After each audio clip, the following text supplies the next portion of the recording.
Everything you know about money is about to change.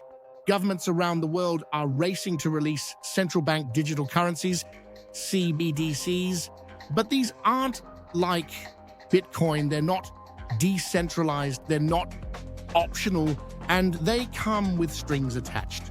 CBDCs are programmable money. That means rules can be built directly into the currency itself, where you can spend, what you can buy, even when it expires.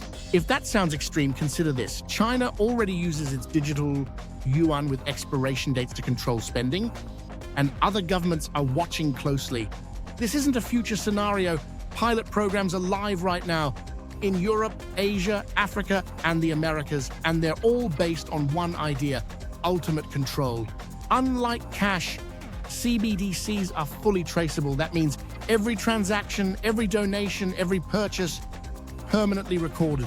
In the right hands, this could mean more efficient systems, faster stimulus, less fraud. In the wrong hands, it becomes a tool of surveillance, social credit, and economic censorship.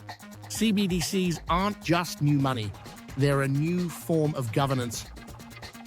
This is EchoReady, making sure you understand what's coming before it arrives. Subscribe for more clear explanations of tomorrow's systems and what they mean for your freedom.